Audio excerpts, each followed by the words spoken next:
दिल के कहानी आज सुनाई, प्यार में हम सब कुछ गंवाई।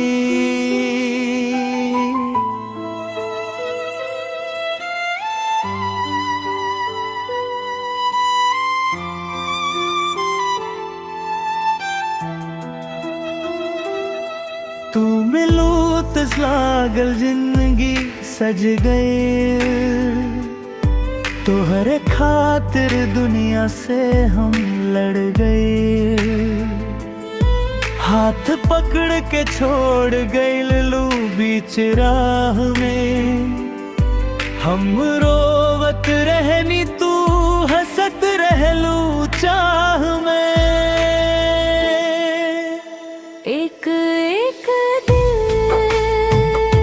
तोड़ दिया, हमके तन्हा छोड़ दिया। जिंदगी के हर सपना के तू राख बना के छोड़ दिया।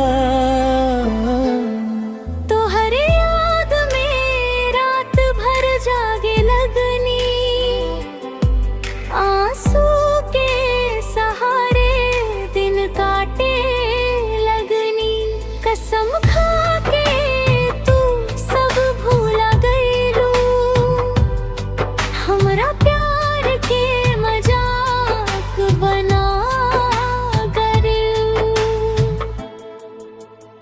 एक एक दिल तोड़ दिया, हमके तन्हा छोड़ दिया।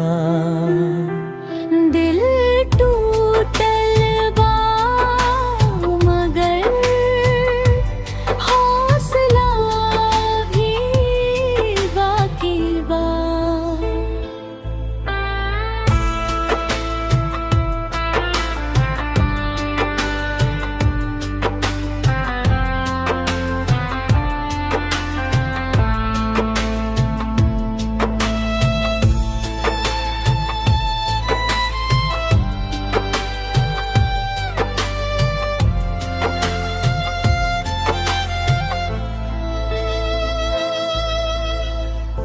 अब ता अकेले जीना सीख गइल बानी, दर्द के साथे हंसना सीख गइल बानी। तू खुश रहा बस ई दुआ बा, हमरा नसीब में बस जुदाई लिखा बा।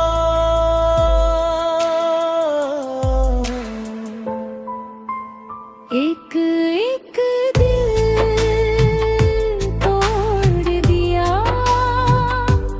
हमके तन्हा छोड़ दिया।